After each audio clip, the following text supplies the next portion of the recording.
Astagfirullahaladzim. Astagfirullahaladzim.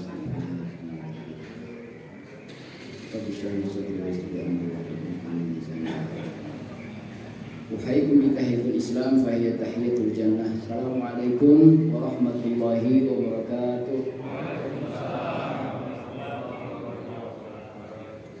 Alhamdulillahi rabbil alamin.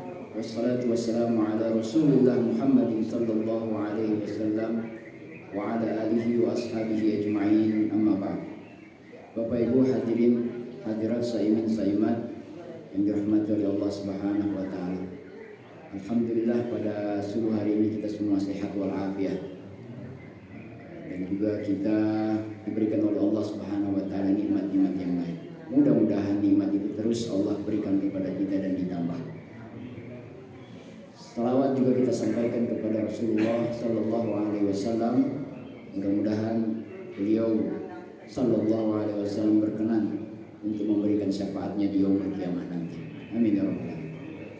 Ini hari yang ke-11. Ya. Jadi bagi yang fokus kepada puasanya, pertanyaannya ini hari yang keberapa? Bagi yang fokus mau pulang kampung, pertama pertanyaannya berapa hari lagi Ramadan? Berapa hari lagi Lebaran? Jadi tergantung sudut pandang orang. Kalau yang fokus ngaji Quran, dia akan tanya udah berapa kali khatam. Nah, kalau yang fokus infak sedekah, dia akan tanya sudah berapa, sudah dihitung zakatnya atau belum. Ya. Jadi Bapak Ibu yang dirahmati oleh Allah Subhanahu wa taala, ada satu pertanyaan, yaitu siapa yang paling merugi di bulan Ramadan itu? Ya. Pertanyaan ini sebenarnya ada dalam hadis Nabi Shallallahu Alaihi Wasallam. Nabi menjawab bahwa orang yang paling merugi di bulan Ramadan itu adalah mereka yang tidak diampuni dosa-dosanya oleh Allah Subhanahu wa taala. Ya. Sesingkat itu kata Nabi Shallallahu Alaihi Wasallam.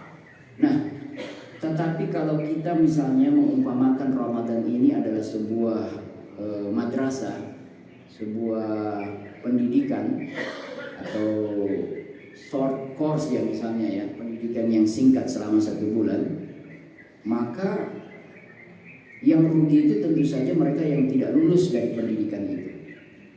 Ya, rugi dari apa? Karena orang yang tidak lulus dari pendidikan, dia telah rugi waktu, telah rugi tenaga, pikiran, dan finansial. Ya, yang seharusnya dia bisa selesai tetapi tidak selesai. Nah, madrasah Ramadan itu ada beberapa mata kuliah yang harus dilewati. Banyak, misalnya mata kuliah yang namanya mata kuliah kesabaran, mata kuliah apa lagi? Keteguhan hati, ya, mata kuliah ketekunan, mata kuliah semangat, ya, dan lain sebagainya. Tetapi kalau misalnya ditanya mata kuliah apa yang paling utama di bulan Ramadan itu, saya berpendapat yang paling utama dari Ramadan itu mata kuliahnya adalah kemampuan mengontrol diri, ya, self controlling, ya, kemampuan untuk mengontrol diri. Mengontrol diri dari apa? Dari hawa nafsu. Pertanyaannya lagi, hawa nafsu yang mana? Ini pertanyaan ini, hawa nafsu yang mana? Kita barangkali dari sekian banyak hawa nafsu, mungkin bisa kita bagi jadi 3. Dan sering kita dengar, manusia itu diuji dengan 3 hawa nafsunya. Yang pertama adalah harta, yang kedua adalah tahta, yang ketiga adalah wanita. Pertanyaan muncul, yang mana hawa nafsu yang paling besar cobaannya? Oh, ada yang jawab wanita. Ya. Paling besar itu. Ya, boleh saja. Ya, karena kalau itu bisa saja menggunakan dalil Ali Imran ayat 13. Zuyyina linnasi hub 113 atau 13? Saya agak lupa sih. Zuyyina 113. 114. Ya. Zuyyina linnasi hubus syahawati minan nisa, bahwa wanita bahwa manusia itu ya, zuyyina linnas hubus syahwat, cinta kepada syahwatnya. Yang pertama apa? Minan nisa, perempuan. Wal banin, anak-anak, ya. Boleh jadi kalau pakai dalil itu. Tetapi bisa saja orang lain berpendapat, misalnya yang ada yang mengatakan yang paling tinggi godaan itu adalah harta. Yang paling tinggi itu godaannya adalah harta. Mengapa demikian? Karena untuk mendapatkan seorang wanita butuh harta apa tidak? Butuh. Yang tidak syar'i sekalipun butuh duit. Ya enggak? Yang syar'i juga butuh duit. Lewat apa? Bayar maharnya.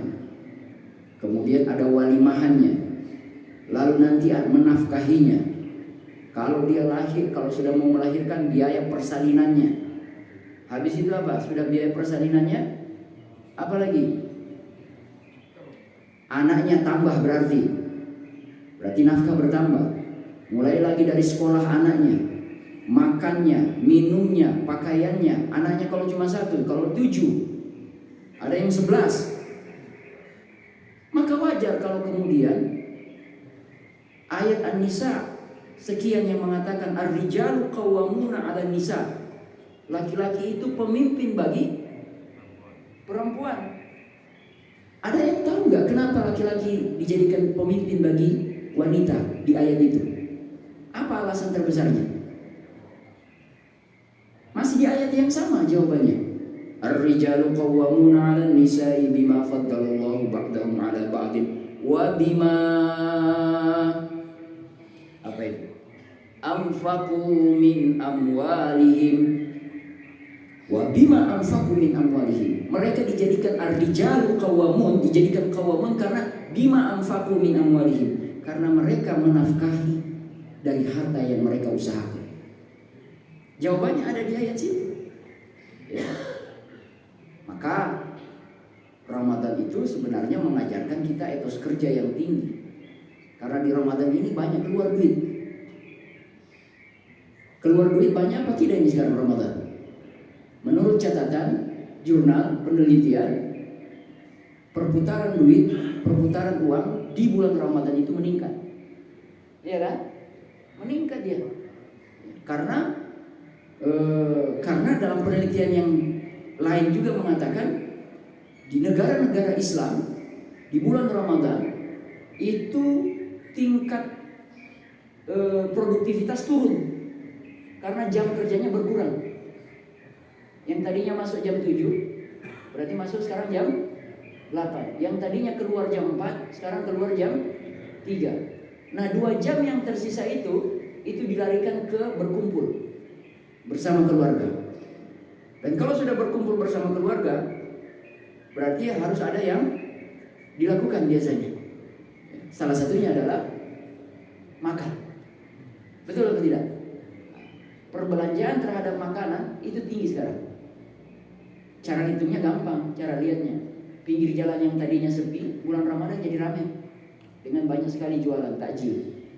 Kan tidak, kalau teorinya itu teori supply demand berarti ya. Tidak mungkin mereka jualan kalau tidak ada yang beli. Tidak mungkin ada gula, tidak mungkin ada semut kalau tidak ada gula. Jadi artinya bulan Ramadan itu tingkat ekonomi tumbuh luar biasa. Ya. Sehingga Rasulullah SAW mengatakan, seandainya kalian tahu apa itu Ramadan, kalian akan minta sepanjang tahun itu Ramadan. Salah satunya dari sektor ekonomi itu sendiri. Jamaah sekalian yang dirahmati Allah Subhanahu wa taala. Mau kedudukan? Kan tadi ada 3. Wanita, tahta, harta. Wanita perlu duit dan seterusnya. Makanya kenapa ayat tadi Al-Imran 114 didahulukan wanita, karena nanti urutan berikutnya zuyyina linnasi hubus syahwat minan nisa, baru wal banin. Wanita dulu nikahi, baru ada anak. Nah, itu terus pembiayaan ke sana. Ya. Nah, sekarang kita pindah kepada yang namanya kekuasaan. Kekuasaan butuh duit kalau hari ini. Sangat besar. Sistem kita nggak tahu kenapa, membuat nilai agregat daripada satu kekuasaan itu ataupun beberapa model kekuasaan, mulai dari lurah, camat, ya kan, sampai yang paling tinggi sekalipun itu mengeluarkan duit. Tidak pakai daun, dia pakai duit. Luar biasa. Jadi harta itu, Bapak Ibu yang dirahmati Allah Subhanahu wa taala, dalam pandangan saya menjadi cobaan yang paling tinggi sebenarnya. Dari mana kalau ditanya misalnya, bolehlah Ustaz kasih dalil. Bolehlah Ustaz kasih dalil untuk kita kuat pendapat itu. Ya kira-kira misalnya dalilnya adalah di Al-Baqarah 188. Al-Baqarah 188 itu didahului Al-Baqarah 183 sampai 187. Al-Baqarah 183 sampai 187 semuanya itu ayat tentang puasa. Coba dicek. 183, 84, 85, 86, 87 itu puasa semua. Apa yang dibicarakan oleh Al-Quran ketika selesai bicara tentang puasa? Dia bicara tema apa? Bicara tema tentang harta. Apa bunyinya? 188. Ya ayyuhalladzina amanu la ta'kulu amwalakum bainakum bil batil. Wahai orang-orang beriman, jangan makan harta sesama kalian secara batil. Jadi ujian orang Ramadan itu setelah bicara Ramadan, setelah bicara puasa, langsung bicara harta Al-Quran. Jadi self controlling tadi, kalau kita mundur lagi, self controlling tadi itu adalah kemampuan mengontrol hawa nafsu terhadap harta. Tetapi ada yang suka salah paham, menganggap yang namanya mengontrol itu artinya menahan diri. Betul ya? Seringkali kata kontrol diterjemahkan secara langsung itu adalah penahanan diri. Betul ya? Padahal kalau bicara harta itu tidak sekedar menahan diri, tetapi yang paling tepat sebenarnya adalah mengelola dengan baik. Bukan menahan. Karena kalau menahan, nanti nggak keluar zakat orang. Ya kan? Kalau konsepnya memahami self controlling itu menahan, akan ada orang-orang yang tidak mau mengeluarkan infak, sedekah dan zakat dengan alasan saya menahan. Gitu loh Pak. Oleh karena itu bicara soal harta, self controllingnya definisinya adalah bukan menahan, tetapi mengelola dengan cara-cara yang diajarkan oleh Allah dan Rasulnya. Dan kalau bicara bulan Ramadan, ternyata self controlling di bulan Ramadan untuk harta oleh Rasulullah SAW itu tidak ditahan-tahan. Dalam satu hadis Rasulullah dikatakan beliau itu dermawan di bulan Ramadan seperti angin yang bertiup. Luar biasa. Enggak. Di bulan Ramadan loh, di bulan Ramadan. Jamaah dirahmati oleh Allah Subhanahu wa taala. Jadi itu kalau ditanya dalil Ustaz tentang cobaan itu yang paling besar, ya kira-kira saya pakai Al-Baqarah 188. Bapak Ibu dirahmati Allah, pertanyaan yang berikutnya, kenapa kita harus punya kontrol diri? Karena ternyata yang namanya syahwat itu yang berlebihan, yang tidak terkontrol itu, dia mampu mencegah datangnya ilmu dan ma'rifat. Ini ada dua kata kunci. Menahan apa? Ilmu dan ma'rifat. Apa beda keduanya? Apa ilmu, apa ma'rifat? Ilmu sama ma'rifat itu dari dua akar kata yang memiliki makna yang sama. Ilmu itu alima ya'lamu ilman, mengetahui. Ma'rifat itu dari kata arif, arafa ya'rifu, mengetahui. Ya. Kalau dari asal katanya sama. Tapi kalau sudah dipakaikan menjadi atau dirubah menjadi isim fa'il, menjadi subjek, maka akan kita dengar istilah alim dan arif. Beda nggak? Alim dan arif. Mana yang paling tinggi? Alim apa arif? Arif. Ya. Karena kalau ada orang alim belum tentu arif. Tapi kalau dia arif, pastilah dia alim. Alhamdulillah Pak Mulis IPB sudah punya dua, Arif dan Alim.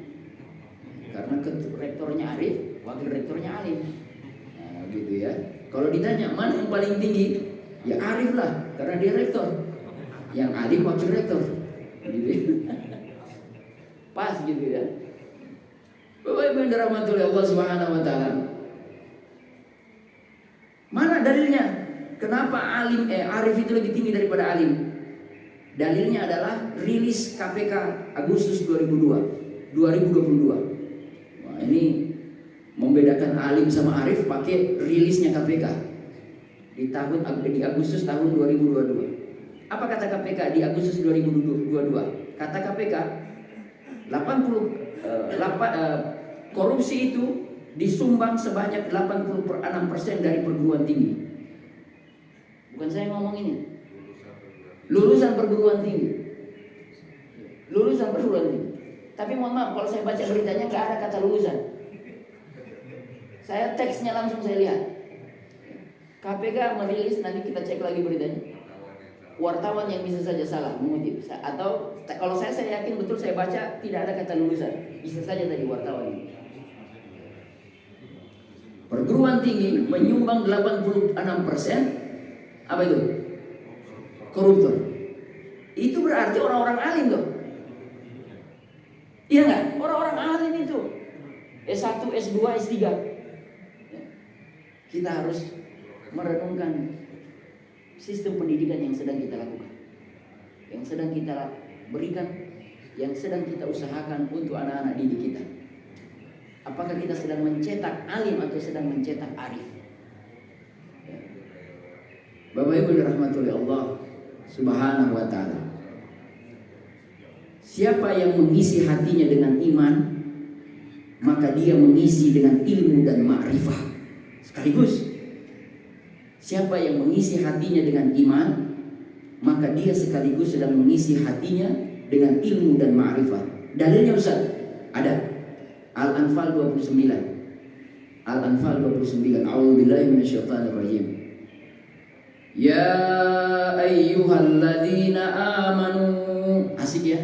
Pasti pakai ya ayyuhalladzina amanu. Menurut para ahli tafsir, ahli-ahli Al-Qur'an, ayat-ayat yang dimulai dengan ya ayyuhalladzina amanu itu penting. Menurut pendapat para ahli tafsir. Ya. Ayat-ayat yang diawali dengan ya ayyuhalladzina amanu itu penting. Ya ayyuhalladzina amanu in tattaqullaha, kalau kalian bertakwa kepada Allah, yaj'al lakum furqana, Allah akan bikin kalian mampu membedakan mana yang hak, mana yang batil. Umar Al-Faruq, Umar yang bisa membedakan. Dan Nabi mendoakan kepada Allah, ya Allah, kuatkan umat ini dengan dua Umar. Yang kena doa itu adalah Umar bin Khattab radhiyallahu anhu. Ya. Dalam riwayat lain kalau saya nggak salah, Nabi pernah bilang, kalau seandainya ada Nabi lagi setelah aku, yang akan muncul itu adalah Umar bin Khattab. Gara-gara Umar bin Khattab, luluslah seorang doktor di Timur Tengah. Disertasinya berjudul Fikih Ekonomi Umar bin Khattab. Setebal ini, Fikih Ekonomi Umar bin Khattab. Yang pertama kali buat penjara, sistem penjara, Umar bin Khattab. Banyak sekali. Abqariyatul Umar. Abqariyah itu penemuan-penemuan pertama yang dilakukan oleh Umar bin Khattab. Nanti dibaca buku itu, buku lama. Bahasa Indonesia sudah, karena itu hasil disertasi. Ya, seorang dokter di Timur Tengah, di Saudi kalau nggak salah. Bapak Ibu dirahmati Allah Subhanahu wa taala. Ya ayyuhalladzina amanu, hai orang-orang beriman, in tattaqullaha yaj'al lakum furqana. Ramadan ini harusnya lulusannya menjadi orang yang bisa membedakan mana yang hak, mana yang batil. Karena Al-Baqarah 183 mengatakan la'allakum tattaqun, agar kalian menjadi orang yang bertakwa. Dan dengan modal takwa itu menjadi orang yang furqan. Jadi orang yang membedakan. Dan Al-Quran itu nama lainnya adalah Al-Furqan. Bulan Ramadan itu namanya Syahrul Quran. Jadi kalau khatam sampai 3 kali terus tidak bisa membedakan mana yang hak, mana yang batil, rugi dia. Bisa tambah lagi dong ayatnya? Bisa. At-Taghabun ayat 11. Wa may yu'min billah, siapa yang beriman kepada Allah, yahdi qalbah, maka Allah akan menunjuki dan memberi hidayah kepada hatinya. Bapak Ibu dirahmati Allah, Bilal ketika baru masuk Islam, kursusnya baru singkat, tidak sempat ke Mesir Al-Azhar untuk dapat gelar LC. Enggak, Bilal bin Rabah enggak sempat kuliah. Tapi baru beberapa jam ikut kursusnya Nabi di rumah Darul Arqam, masuk Islam. Setelah itu ketahuan Umayyah bin Khalaf, tuannya, dibawa diseret ke padang pasir, diikat tangan kaki, ditindih batu besar, disuruh kembali ke agama yang lama. Apa jawabnya? Ahad, Ahad, Ahad. Pertanyaannya, kenapa Ahad yang dipilih kata itu? Sebagian para ahli sejarah memang tidak ada dalil kuat, tapi sebagian berpendapat barangkali yang Bilal tahu dengan kursus singkatnya cuma itu, Ahad, Ahad, Ahad. Tidak banyak yang dia tahu. Tidak alim. Bilal tidak alim.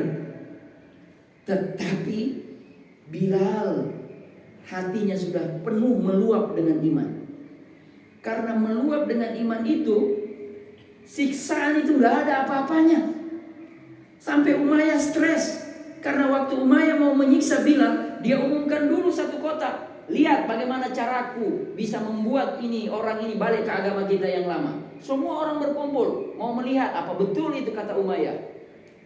Dicambuk, ditindih batu, diikat, tidak dikasih minum, tapi nggak bergeser sedikit pun imannya Bilal bin Rabah. Sampai dia begini itu Umayyah tuannya, dia bisiki Bilal, dia bisiki begini, Bilal, sudahlah, saya sudah malu ini, udah banyak orang nonton live TikTok ini. Banyak yang nonton ini, kalau saya gagal, malu saya. Udahlah, gini aja deh. Kamu pura-pura ngomong saya kembali ke agama yang lama, tapi sebenarnya hatimu tidak. Kalau kau lakukan itu, saya bebaskan kau selama-lamanya. Tawaran menarik, Pak. Hari ini bisa saja tawaran itu muncul model-model kayak begitu. 1 triliun digoyang-goyang dari koalisi perubahan jadi koalisi yang lain, kan bisa saja ya. Kalau tidak kuat iman, bergoyang nggak? Pernah lihat uang 1 triliun? Belum ya? Lihat aja belum. Apalagi pegang. Jadi kita itu kalau bilang takwa kepada Allah, karena kita belum pernah pegang uang 1 triliun. Coba kalau sudah pegang, ujiannya lain, Bang. Mudah-mudahan Allah kuatkan kita semua. Oleh karena itu bersyukur kepada Allah. Barangkali memang Allah tidak kasih uang sebanyak itu kepada kita karena mungkin Allah tahu kita tidak sanggup. Kita belum sanggup sebenarnya, barangkali. Jadi syukuri yang ada. Apa kata Bilal? Tidak wahai Umayyah, enggak. Saya tetap kepada Rasulullah SAW. Bapak Ibu yang dirahmati Allah, kalau saya cerita soal sirah seperti itu akan lama. Masih ada lagi seorang sahabat, saya lupa namanya karena cerita ini lama dan jarang memang diceritakan. Sama seperti Bilal, dia datang ke Mekah, masuk Islam, pulang dia ke kampungnya. Apa yang dilakukan pertama kali? Dia boikot itu Mekah dari kiriman barang. Karena barang-barang yang di Mekah, barang-barang pokok itu lewat suku dia. Saya lupa nama orang itu. Suku dia tahan itu pengiriman barang yang selama ini rutin. Kelabakan orang-orang Quraisy. Dia marah karena Rasulnya digituin. Marah. Jadi imannya dia buktikan langsung. Jadi ingat kisahnya Raja Faisal. Masih ingat Raja Faisal? Ya. Tahun berapa itu, Pak? 70-an. Dia hentikan minyak. Apa enggak bergoyang itu barat waktu itu. Sampai akhirnya ngemis-ngemis minta supaya diberikan lagi. Bapak Ibu yang dirahmati Allah Subhanahu wa taala. Sebaliknya mereka yang mengisi hatinya dengan syahwat, maka haram baginya ilmu dan ma'rifat.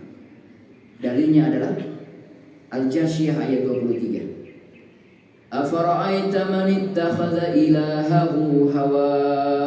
Apakah kalian tidak melihat siapa yang menjadikan Tuhan-Tuhan mereka itu adalah hawa nafsu? Apa kata Allah kalau mereka bikin begitu?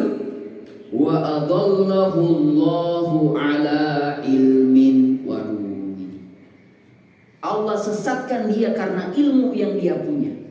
Wa adallahu Allahu ala ilmin. Jadi bukan dia nggak punya ilmu, Pak. Dia punya ilmu, tapi ilmunya pakai nafsu. Akhirnya apa? Allah bikin dia tersesat. Bapak Ibu tahu Qarun? Qarun. Siapa Qarun? Orang kaya. Selama ini memang cuma kalau disebut Qarun cuma itu, cuma profil itu, Pak Mulis. Orang kaya. Bapak Ibu tahu Qarun itu pintar baca Taurat. Dan suaranya paling merdu di antara yang lain. Kalau lagi baca Taurat. Qori dia itu. Sudah qori, ahli tafsir untuk Taurat. Dan yang lebih lagi adalah dia adalah sepupunya Nabi Musa alaihissalam. Dari jalur keluarga. Sepupu loh. Ganteng lagi. Kaya raya, tajir melintir, ya. Tajir melintir. Tapi waktu Nabi Musa minta zakat sama dia, jadi syariat zakat itu sudah ada dari zaman Nabi Musa. Minta dia zakat. Apa jawaban Qarun? Saya nggak mau. Ini karena harta yang saya punya ini karena ilmu dan usaha saya. Bayangkan itu. Silakan dibaca di Al-Qasas. Mulai dari ayat-ayat 70 turun ke bawah, itu di situ ada kalimat di 70 itu di halaman segini. Kalau kita balik langsung yang kejawaban dia itu ada di paling atas, baris paling atas. Dia katakan, harta yang saya kumpulkan ini adalah karena ilmu dan kemampuan saya, bukan karena Allah. Bapak Ibu yang dirahmati oleh Allah Subhanahu wa taala. Jadi ilmuwan kalau nggak punya iman, dia disesatkan dengan ilmunya. Orang yang kaya tak punya iman disesatkan dengan hartanya seperti Qarun. Wanita yang nggak punya imannya tersesat juga, sekalipun suaminya adalah nabi. Ya loh, tidak menjamin istrinya nabi. Ya kan? Sebaliknya, istrinya Firaun bisa mendapatkan posisi yang tinggi. Karena apa? Iman memang. Bapak Ibu yang dirahmati Allah Subhanahu wa taala. Kenapa orang bisa korup? Ada dua model korupsi itu sebenarnya. Model yang pertama, dan ini model yang paling sering dan paling besar sebenarnya, adalah korupsi karena serakah. Dan keserakahan ini yang ngajarin pertama kali apa Pak? Siapa yang ngajarin teori scarcity? Teori kelangkaan. Ya, perguruan tinggi yang ngajarin. Teori kelangkaan itu apa bunyinya Pak? Semakin lama semakin mahal. Teori kelangkaan itu mengatakan sumber daya terbatas, keinginan manusia tak terbatas. Oleh karena itu sama dengan, kan kalau dibuat rumus matematikanya, sumber daya terbatas ditambah dengan keinginan manusia tak terbatas sama dengan, silakan dibaca, dikasih kesimpulan. Ini kesimpulannya yang penting loh. Apa kesimpulannya? Bukan, kesimpulannya pertama harus orang pandai memilih. Harus ada pilihan, skala prioritas. Kalau itu yang disimpulkan masih oke. Tapi bayangkan kalau gara-gara rumusnya begini dibaca. Apa tadi rumusnya? Sumber daya terbatas plus keinginan tak terbatas sama dengan harus menguasai sebanyak mungkin. Itu yang bahaya. Kapitalis jadi. Kan begitu. Bisa nggak orang cara bacanya begitu? Rumusnya dibuat jadi begitu. Cara bacanya kesimpulannya adalah saya akan harus dapat sebanyak mungkin karena sumber dayanya terbatas. Kalau itu yang terjadi sama dengan Serakah, Pak. Sama dengan serakah. Dan Nabi SAW sudah mengingatkan kepada kita, lau anna ibna Adam, seandainya anak Adam itu wadian, diberikan satu lembah, wadi, satu lembah min zahabin, isinya penuh dengan emas, maka dia akan minta satu lembah lagi. Gitu loh kata Nabi. Walan yamla fahu, dan perutnya tidak pernah akan penuh, ya, illa biturab, kecuali sudah terisi dengan tanah, alias wafat. Baru dia berhenti. Rakus itu cuma itu kata Nabi. Kalau tidak cepat-cepat diobatin, ujung penghentiannya wafat. Bapak Ibu rahmati Allah Subhanahu wa taala, Mahatma Gandhi mengatakan dunia ini cukup untuk semua orang, tapi tidak pernah cukup untuk orang-orang yang serakah. Ya, jadi kalau kita bahas keserakahan di dunia ini, ketimpangannya luar biasa. Betul nggak? Gini rasionya tinggi. Indonesia ini cuma dikuasai oleh berapa segelintir orang.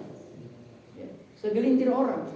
Dan mohon maaf, 50 orang itu yang muslimnya bisa dihitung dengan jari. Ya. Bapak Ibu rahmati Allah Subhanahu wa taala.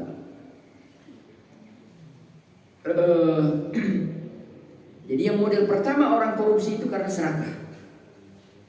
Model yang kedua orang korupsi itu, kenapa orang korupsi?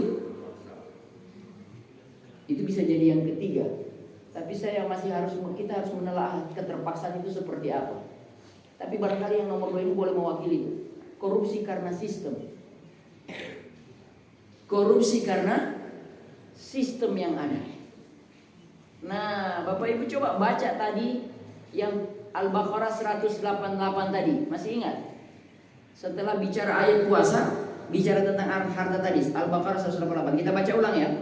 A'udzubillahi minasyaitonirrajim. Kaitannya dengan korupsi by system. Ya ayyuhalladzina amanu, hai orang-orang beriman, la ta'kulu amwalakum bainakum bil batil. Jangan kalian makan harta sama kalian secara batil. Kan tadi saya baru baca sampai situ kan? Lanjut dong. Wa tudlu biha ilal hukam. Kalian bikin masalah, kalian bawa kasus-kasus itu ke hakim-hakim kalian supaya menguntungkan diri kalian. Itu Al-Quran loh yang ngomong. Jadi dunia peradilan sudah disebut oleh Al-Baqarah 188 bahwa ada orang yang berkorupsi, saling berkorupsi by system. Caranya apa? Dibawa kasus-kasus itu ke hakim dan hakimnya sudah disuap terlebih dahulu. Ayatnya udah bilang waktu dulu biha ilal hukam. Ya. Ya ayyuhalladzina amanu, ya, la taqulu amwalakum bainakum bil batil wa tudlu biha ilal hukam litakulu fariqam min amwalin nas la haula wala quwwata illa billah. Hakim-hakim itu kuliah lulus berarti sarjana hukum ya. Sarjana hukum. Jadi rindu sama siapa namanya? Burhanuddin Lopa. Baharudin Lopa. Ya. Meninggal di atas, bukan di atas pesawat. Meninggal di Saudi Arabia. Tidak. Di Mesir apa di Saudi? Di Mesir ya. Di Mesir. Pergi sehat, pulang wafat. Ya. Betul ya itu diracunnya. Baharudin Lopa. Sulawesi Selatan itu. Baharudin Lopa. Bapak Ibu yang dirahmati Allah, mudah-mudahan masih ada lagi Baharudin berikutnya. Siapa kira-kira ya? Belum kelihatan. Karena Al-Baqarah 188 mengingatkan ujungnya nanti di hakim-hakim ini sebenarnya. Ya. Bapak Ibu yang dirahmati oleh Allah Subhanahu wa taala, waktu mungkin terus berjalan. Kita akan tutup dengan pertanyaan begini, diskusi terakhir. Nanti habis itu tanya jawab. Dari mana kita menghentikan semua ini, Pak? Kan harus begitu ya? Dari mana kita menghentikan semua ini? Kira-kira jawabannya dari mana? Perguruan tinggi. Dari siapa? Oh, dari nafsu, dia berhentikan nafsunya. Iya, tapi dari mana? Kita ingin mendidik nafsu ini. Betul, dari rumah. Kita harus mendidik semua ini dari rumah. Ya. Karena akarnya dari situ. Dan Rasulullah SAW mengatakan al-ummu madrasatul ula. Ibu itu adalah madrasah yang pertama bagi anak-anaknya. Miris ketika melihat misalnya di ruang-ruang publik, misalnya pertama jangan yang pamer dulu, flexing. Kalau flexing itu korun, nanti ke karun lagi itu. Flexing itu sebenarnya yang mempopulerkan pertama kali korun. Flexing itu pertama kali yang mempopulerkan korun. Kalau tidak percaya, Al-Qasas 78. Al-Qasas 78. Fakharaja ala qaumihi fi zinatihi. Dia keluar di tengah-tengah kaumnya dengan seluruh zinahnya, dengan seluruh perhiasannya. Jadi korun itu kalau keluar, Pak, kalau lagi jalan, itu kalau hari ini cuma kita lihat lewat orang pakai mobilnya, korun lebih dari itu, Pak. Dayang-dayangnya, pakaiannya itu diangkut jalan gitu, kayak orang pawai. Flexing itu. Hari ini orang flexing cuma lewat Instagram, korun langsung di jalan. Hah? Kenapa? Ikuti. Fakharaja ala qaumihi fi ada video saya di Instagram. Fakharaja ala qaumihi fi zinatihi. Dia keluar di tengah-tengah kaumnya dengan seluruh kekayaannya. Apa yang terjadi, Pak? Bukan pakai fa, langsung. Wa qala alladzina yuriduna al-hayatad dunya. Berkata orang-orang yang di dalam hati mereka ada dunia. Apa mereka bilang? Ya laita lana mislama utiya Qarun. Aduh, seandainya kami dapat seperti yang diberikan Qarun. Itu gara-gara orang yang suka flexing loh. Generasi muda kita dirusak sama yang flexing-flexing itu, Pak. Al-Qasas 78. Itu dihancurkan generasi kita gara-gara mereka ini sebenarnya. Korun-korun abad sekarang. Yang ternyata, mohon maaf, setelah mencuat ke publik, ternyata uangnya bermasalah semuanya. Dan anak-anak kita yang scroll medsos, terpesona dengan itu. Terpesona mereka. Anak-anak kita hari ini kalau pakai pakaian yang harus bermerek, ya, nggak mau. Kalau ditanya motor apa, mau punya pacar, bawa motor apa? NMAX. Sudah ada itu, kegambar mereka. Harta dunia itu udah kegambar di pola-pola pikiran anak kita. Nah, kesederhanaan itu yang ngajarin siapa? Ibu dan ayahnya di rumah. Ibu dan ayah. Al-ummat madrasatul ula. Jadi kalau ada, saya kemarin sore ngisi mahasiswa pasca sarjana, saya bilang, yang akhwat, jangan pernah bilang bahwa kalau lulus ini, setelah lulus terus menikah jadi ibu rumah tangga, menyesali kuliah selama ini. Oh enggak. Engkau belajar itu dapat ilmu untuk kau didik anak-anakmu dengan ilmu itu. Tidak mesti harus berkarir di luar. Kalaupun berkarir, ada syaratnya, izin suami, dan ada alasan syar'inya. Sudah kita jelaskan dulu itu. Alasan-alasan kenapa wanita harus bisa bekerja, itu sudah ada alasannya, sudah kita bahas. Tapi pun tinggal di rumah, itu pekerjaan paling mulia. Menyiapkan generasi terbaik yang anti flexing. Nah, kita lanjut ayatnya, Pak. Mulis belum selesai. Ya laitalana mislama utiya Qarun. Kemudian di ayat 8, tadi saya bilang apa? 78. 79 sudah. Kemudian dijawab sama orang di ayat berikutnya. Urutannya dijawab sama orang-orang yang punya ilmu. Wa qala alladzina utul ilma. Berkatalah orang-orang yang diberikan ilmu. Berarti kalau ilmunya datang dari Allah, berarti arif ini. Ya, ilmu dan kearifan ini. Apa kata mereka? Wailakum, celaka kalian yang terpesona dengan Qarun.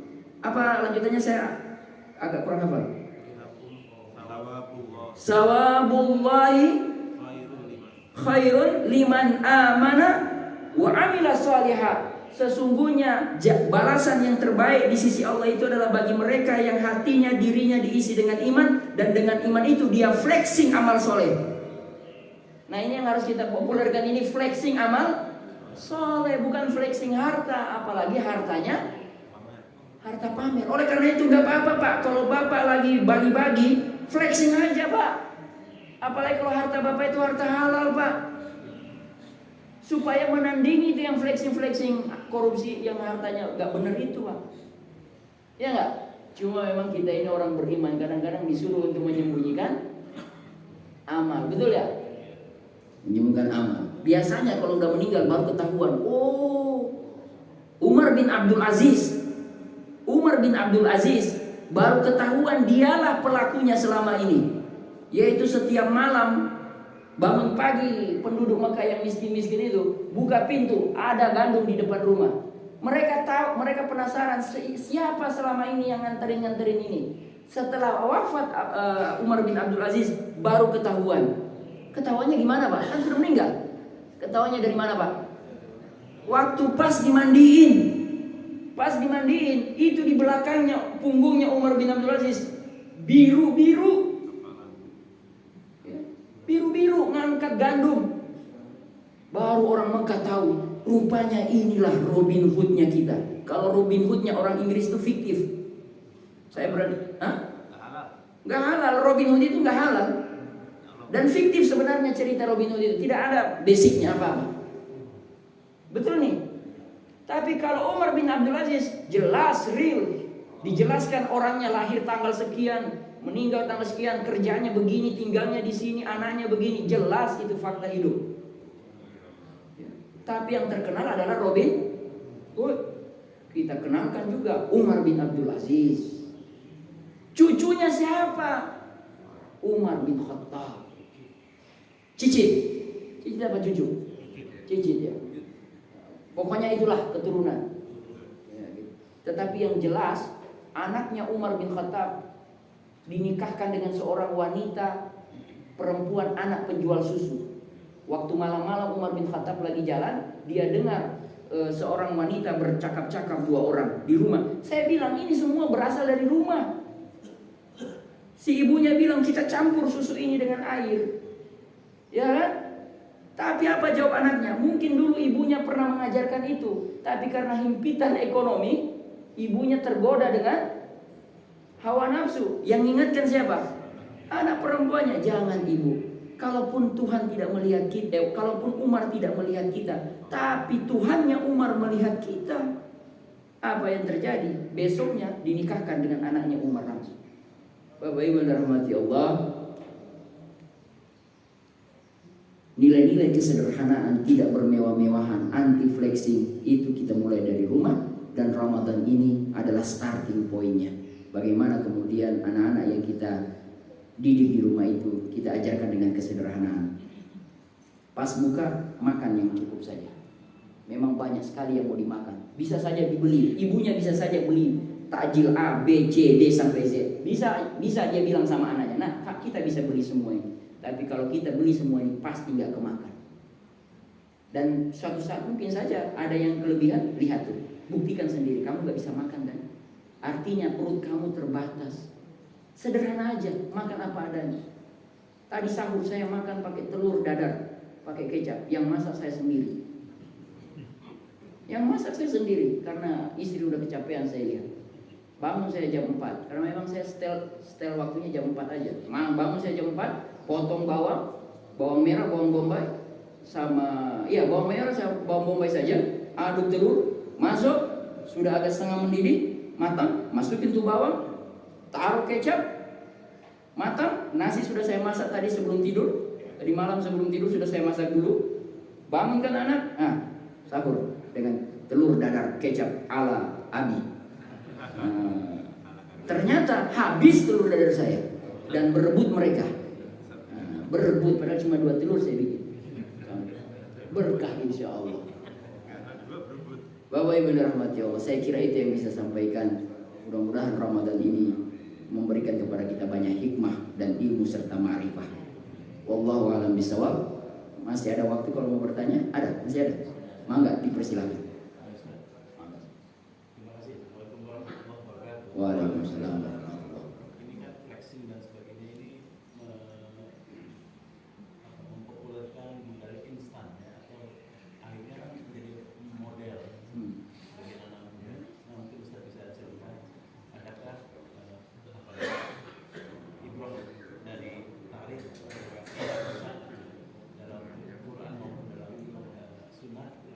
tentang mengubah orientasi ini dari instan menjadi menjalani proses dengan nikmat. Baik. Saya kira perlu waktu yang banyak untuk mencari menggali. Tapi dalam waktu yang singkat tidak ada ibrah yang paling hebat kecuali dari Rasulullah Sallallahu Alaihi Wasallam. Kenapa Rasulullah itu Allah jadikan yatim piatu, Pak? Supaya kita catat baik-baik. Rasulullah SAW itu anak atau cucu dari orang yang terpandang sekota Mekah. Kalau hari ini kita umpamakan Abdul Muthalib itu, kira-kira siapa hari ini? Kalau di kota Bogor berarti wali kota Bogor. Kan gitu ya? Rasulullah cucunya wali kota Bogor, penguasa Ka'bah.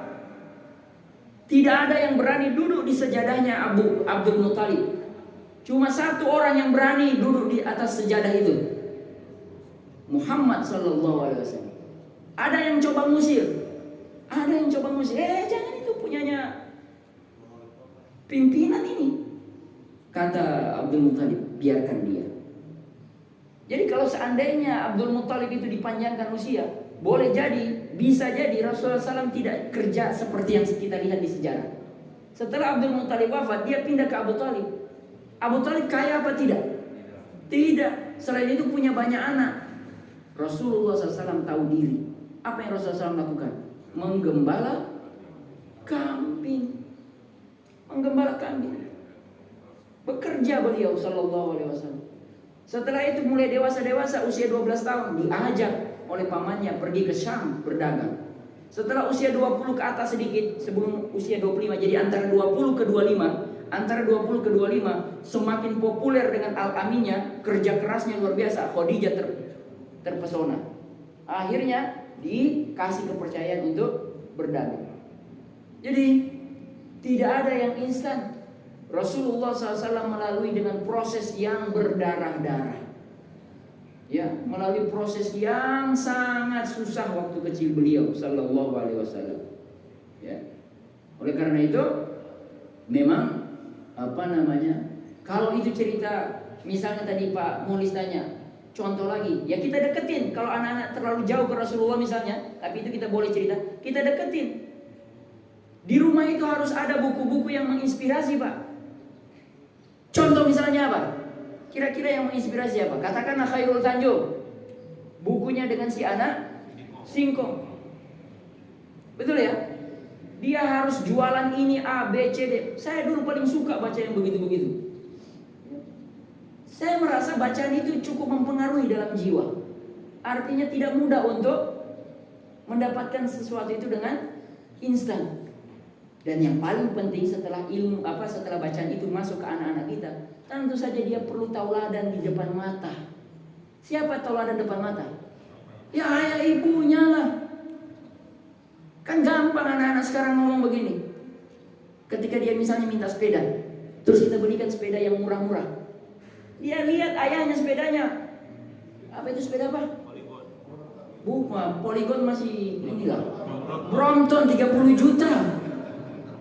Kan dia tinggal lihat, dia kan bisa akses internet. Dia bandingin, ayah Brompton 50-80 juta, saya Polygon 3 juta. Kira-kira dia protes nggak? Protes, Pak. Atau misalnya jangan deh, suaminya iPhone Pro Max 14, istrinya Nokia. Lama-lama istrinya gerah juga nggak? Kira-kira logik. Oh iya, Huawei atau Samsung lah. Tapi kan jauh banget bedanya. Pro Max 14 berapa? 25. Dikasih HP untuk istri Samsung 2 juta. Ya. Dengan bilang ini hemat aja lah ya. Hemat apamu? Kau pakai yang 25 juta. Jadi memang ini ada perlu kita finansial literasi, ya, kontrol di dalam rumah tangga itu.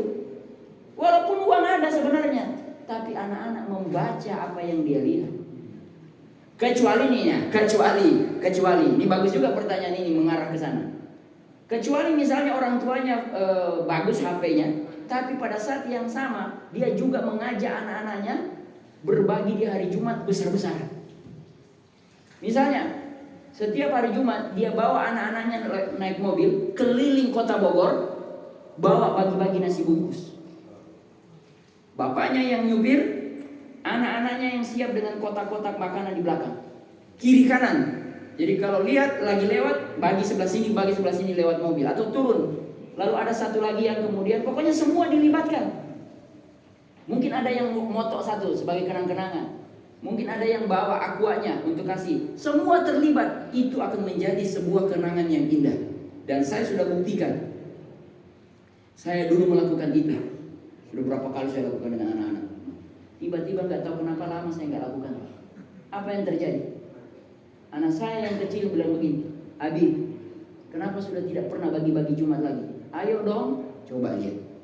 Berarti dia ingat gak itu? Ingat, memori anak kecil itu memori yang paling tidak pernah dia lupa sampai besar. Usia golden age. Maka memori-memori itu diisilah dengan kenang-kenangan yang penuh dengan tauladan-tauladan dari kedua orang tuanya. Gitu loh Pak. Gitu. Wallahu a'lam bishawab. Begitu kira-kira Pak. Cukup? Wah, ada ibu-ibu dulu. Mana ibu? Waalaikumsalam warahmatullahi wabarakatuh.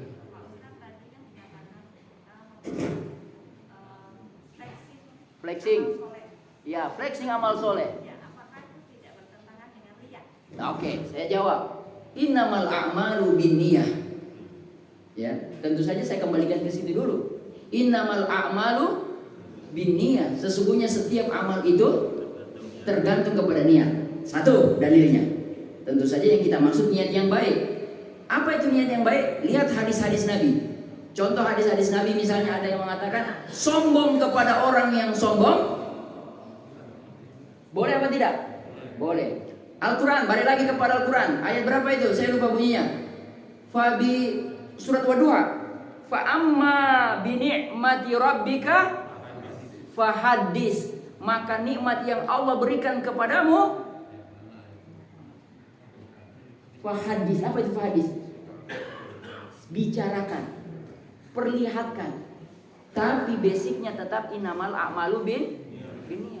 Jadi flexing amal soleh itu nggak ada masalah Pak. Ibu, nggak ada masalah sepanjang niatnya untuk menginspirasi. Baim Wong dapat apa sekarang itu terakhir? Basnas Award kalau nggak salah, di mana? Saya lupa itu. Karena dia dengan YouTube-nya itu bagi-bagi, ya enggak?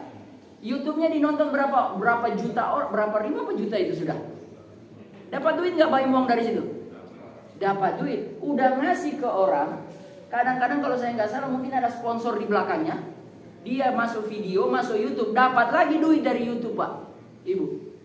Jadi kalau mau cerita soal flexing amal soleh ini banyak sebenarnya, ya. Kalau di Mesir orang-orang muslimin Mesir itu luar biasa Bu. Kalau bulan Ramadan ini, Ibu, ini saya cerita Mesir nih, Bapak Ibu, saya cerita Mesir ya. Di Mesir punya adat kebiasaan namanya Maidatur Rahman. Apa itu Maidatur Rahman? Jamuan kasih sayang. Jadi di rumah-rumah orang-orang kaya itu mereka open house kira-kira, bukan open house Idul Fitri, buka puasa. Siapa saja yang dikenal, tidak dikenal, lewat di situ, datang makan dulu di situ. Berebut mereka, berebut bagi-bagi buka puasa. Di Yaman, bukan di Yaman, Sudan, begal syariah namanya. Sudah baca kan? Sudah nonton di WA? Mobil-mobil dihentikan supaya orang turun buka puasa di tempat mereka. Itu kan berarti flexing amal soleh. Bahkan flexing amal solehnya sudah sampai ke HP kita. Kenapa kita tidak tiru itu Pak? Di Indonesia ini apa sih yang hebat kalau bicara Ramadan? Apa adat yang bisa kita buat ke internasional? Mudik, sahur on the road. Kalau Mesir saya sudah tahu itu Maidatur Rahman. Sudan sudah begal syariah, begal buka puasa. Kita apa kira-kira? Bapak Ibu yang dirahmati Allah Subhanahu wa taala. Kalau seandainya ini ya, ada satu kali waktu di masjid ini, di tangan itu dibikin besar-besaran, terus orang-orang yang lewat di Yasmin depan itu dicegat semua sama bapak, sama tim anak muda. Bapak udah dekat buka puasa, belokin mobil. Ramai itu, viral itu. Itu namanya flexing amal soleh. Bisa Bu? Wallahu a'lam bishawab. Sama-sama. Pak Ketua. Iya, saya bertanya tentang fenomena yang sekarang ini, yang saya lihat kan bahwa tadi Ustadz kan bilang bacalah sesuatu yang bisa membuatkan motivasi kita naik gitu ya, terutama anak muda. Tapi sekarang kan budaya membaca juga sudah mulai menurun. Oke. Karena budaya sekarang apalagi adanya dengan short di YouTube atau TikTok atau short di Instagram, sehingga anak-anak muda sekarang atau kita juga kadang-kadang sekarang lebih suka itu daripada kita membaca buku yang sudah tebal. Iya. Ditambah lagi saya juga sekarang melihat fenomena bahwa di masjid, di mana-mana di masjid, terutama anak-anak muda ya, di bawah 40 lah, dari ke bawah. Itu setelah sholat itu hal yang pertama dilakukan adalah membuka HP. Ustadz juga buka HP. Ustadz pun buka HP. Ya, cuma ini saya lihat, saya perhatikan kebetulan misalnya di sebelah saya, entah itu di sini, entah itu di Masjid Andalusia, entah itu Masjid Al-Huriyah ya, IPB sekalipun gitu.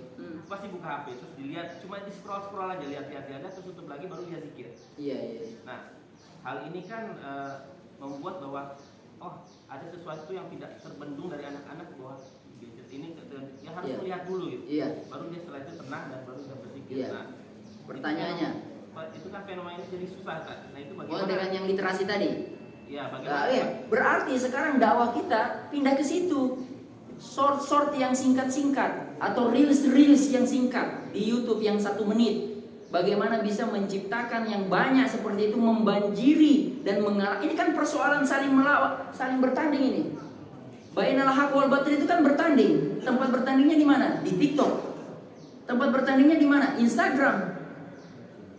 Serius ini loh. Kalau mau diukur sebenarnya kalah kita. Yang video-video yang menginspirasi itu jauh lebih kalah daripada video-video yang maksiat. Betul apa tidak? Kalah loh. Ya. Oleh karena itu saya setuju. Kita pindahkan semua konten-konten itu. Kalau literasi tetap masih ada baca, tetap kita harus temukan. Tetapi kita tidak bisa menafikan bahwa sekarang mereka sudah masuk ke HP. Nah, makanya kemudian nanti, itu dia lagi. Ketika orang berbagi ada videonya kan, di-shooting dan sebagainya. Nah, itu lagi-lagi yang tadi pertanyaan Ibu. Innamal a'malu binniyah. Dibuat semenarik mungkin, dibuat dengan cerita yang semenarik mungkin, dari sudut pandang yang menarik mungkin, sehingga anak-anak kita itu terinspirasi. Bagaimana ada seorang yang kaya, yang dulunya susah kemudian kaya lalu berbagi. Dia baginya macam-macam, bisa dibuat video. Mudah-mudahan itu menginspirasi mereka. Dan saya yakin insya Allah pasti menginspirasi mereka. Insya Allah. Saya kira itu. Jadi memang kita harus berpindah Pak. Jangan bertahan di satu tempat yang orang sudah mulai meninggalkan hal itu. Wallahu a'lam bishawab. Saya kira itu. Mudah-mudahan ini bermanfaat bagi kita semua. Mudah-mudahan rumah-rumah kita menjadi rumah-rumah yang melahirkan generasi yang anti flexing. Kalaupun mereka flexing, mudah-mudahan mereka adalah flexing yang amal soleh. Ya, mereka adalah orang-orang yang nanti akan menjadi orang-orang hartawan yang kaya raya. Anak-anak kita jadi kaya raya, yang kemudian mereka beramal seluas-luasnya. Dan saya yakin orang tua pasti akan dapat pahalanya nanti. Kita tutup sama-sama dengan membaca hamdalah. Alhamdulillahirabbil alamin. Dan doa penutup majelis. Subhanakallahumma wa bihamdika asyhadu an la ilaha illa anta astaghfiruka wa atubu ilaik. Assalamualaikum warahmatullahi wabarakatuh.